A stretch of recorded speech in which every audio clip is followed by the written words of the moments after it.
ಈ ದೇಶವನ್ನ ಒಂದು ಕಾಲಕ್ಕೆ ಬ್ರಿಟಿಷ್ ಸಾಮ್ರಾಜ್ಯಶಾಹಿಗಳು ಆಳ್ತಾ ಇದ್ರು. ಈಗ ಈ ದೇಶವನ್ನ ಹಿಂದಿ ಸಾಮ್ರಾಜ್ಯಶಾಹಿಗಳು ಈ ದೇಶವನ್ನ ಆಳ್ಲಿಕ್ಕೆ ನಿಂತಿದ್ದಾರೆ. ಭಾರತ ಅನ್ನೋದು ಭಾಷಾ ಪ್ರಭುತ್ವವೇ ಹೊರತು ಹಿಂದಿ ಭಾರತ ಅಲ್ಲ. ಇದನ್ನ ನಮ್ಮ ರಾಷ್ಟ್ರೀಯ ನಾಯಕಗಳು ಅರ್ಥ ಮಾಡ್ಕೋಬೇಕು. ನಮ್ಮ ರಾಜ್ಯಪಾಲರು ಸಹ ಅರ್ಥ ಮಾಡ್ಕೋಬೇಕು. ಮಾನ್ಯ ರಾಜ್ಯಪಾಲರು ಕರ್ನಾಟಕದ ರಾಜ್ಯಪಾಲರೇ, ನೀವು ಕರ್ನಾಟಕದಲ್ಲಿದ್ದೀರಿ.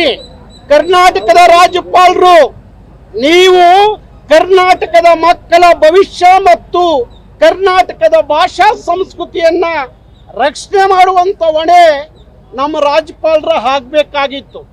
ಅದು ಬಿಟ್ಟು ಹಿಂದಿ ಸಾಮ್ರಾಜ್ಯಶಾಹಿಗಳ ಏಜೆಂಟ್ರಂತೆ ನಮ್ಮ ರಾಜ್ಯಪಾಲರು ವರ್ತಿಸೋದನ್ನ ನೋಡಿದಾಗ ನಮಗೆ ಅನಿಸಿದ್ದು, ಈ ರಾಜ್ಯಪಾಲರು ಕರ್ನಾಟಕದಲ್ಲಿ ರಾಜ್ಯಪಾಲರಾಗಲಿಕ್ಕೆ ಯೋಗ್ಯರಲ್ಲ. ಇವ್ರನ್ನ ತಕ್ಷಣ ಭಾರತ ಸರ್ಕಾರ ವಾಪಸ್ ಕರೆಸ್ಕೊಳ್ಳಿ ಕೇಂದ್ರಕ್ಕೆ. ಇಂಥ ರಾಜ್ಯಪಾಲರ ಅಗತ್ಯ ನಮ್ಮ ಕರ್ನಾಟಕಕ್ಕಿಲ್ಲ ಅಂತ ಹೇಳುವ ಕೆಲಸವನ್ನ ನಾವು ಇವತ್ತು ಮಾಡ್ತಾ ಇದ್ದೀವಿ.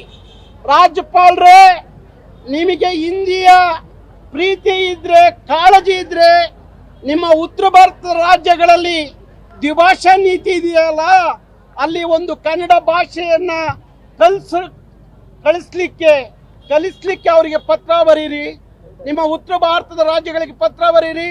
ನಿಮ್ದೇ ಮಧ್ಯಪ್ರದೇಶದಿಂದ ಬಂದಿದ್ದೀರಿ ನೀವು. ಮಧ್ಯಪ್ರದೇಶದಲ್ಲೂ ಸಹ ದ್ವಿಭಾಷಾ ಸೂತ್ರ ಜಾರಿಗಿದೆ, ತ್ರಿಭಾಷಾ ಸೂತ್ರ ಜಾರಿಗಿಲ್ಲ.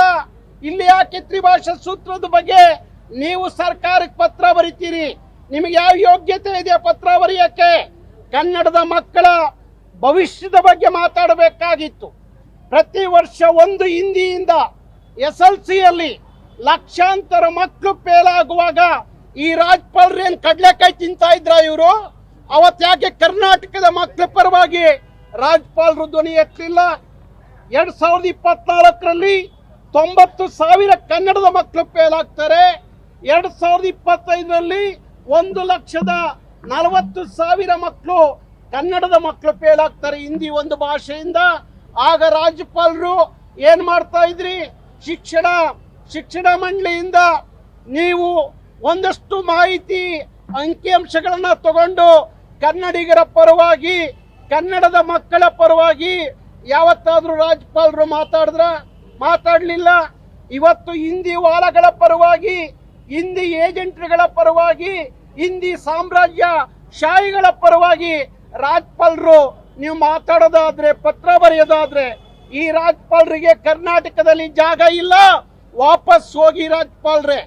ಇಂಥ ಹಿಂದಿ ಸಾಮ್ರಾಜ್ಯ ಶಾಹಿಗಳ ಜೊತೆಯಲ್ಲಿ ನೀವು ಕೈ ಜೋಡಿಸೋದಾದ್ರೆ ನಾವೇ ಹೇಳ್ತಾ ಇದ್ದೀವಿ, ಕರ್ನಾಟಕದಲ್ಲಿ ರಕ್ತ ಕ್ರಾಂತಿ ಆಗುತ್ತೆ. ಅದಕ್ಕೆ ಅವಕಾಶ ಕೊಡಬೇಡಿ.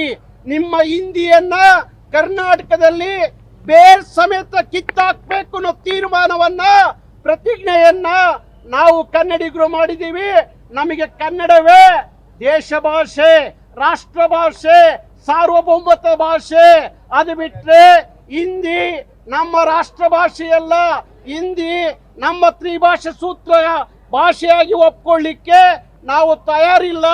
ಹಾಗಾಗಿ ರಾಜ್ಯಪಾಲರು, ನೀವು ಹಿಂದಿ ಏಜೆಂಟ್ ಆಗಬೇಡಿ. ಹಿಂದಿ ಸಾಮ್ರಾಜ್ಯಶಾಹಿಗಳ ಏಜೆಂಟ್ರಂತೆ ಕೆಲಸ ಮಾಡಬೇಡಿ. ಕರ್ನಾಟಕದಲ್ಲಿ ನೀವಿರೋ ರಾಜಭವನ ಕನ್ನಡಿಗರು ಕೊಟ್ಟ ಭಿಕ್ಷೆ.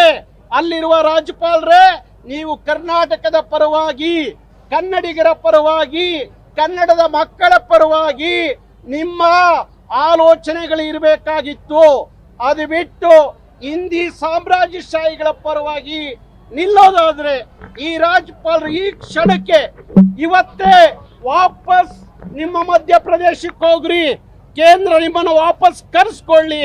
ಹಾಗೆ ನಮ್ಮ BJP ನಾಯಕರು, ಭಾರಿ ದೊಡ್ಡ ರಾಷ್ಟ್ರೀಯ ನಾಯಕರು, ಯಾವುದು ರಾಷ್ಟ್ರದ ಅರಿವಿಲ್ಲದ ರಾಷ್ಟ್ರೀಯ ನಾಯಕರು, ಭಾರತದ ಅರಿವಿಲ್ಲದ, ಪ್ರಭುತ್ವದ ಅರಿವಿಲ್ಲದ ನಮ್ಮ BJP ನಾಯಕರೇ, ನೀವು ನಮ್ಮನ್ನ ಹಿಂದಿ ವಿರೋಧ ಮಾಡಿದ್ದಕ್ಕೆ ದೇಶದ್ರೋಹಿಗಳು ಅಂತೀವಿ.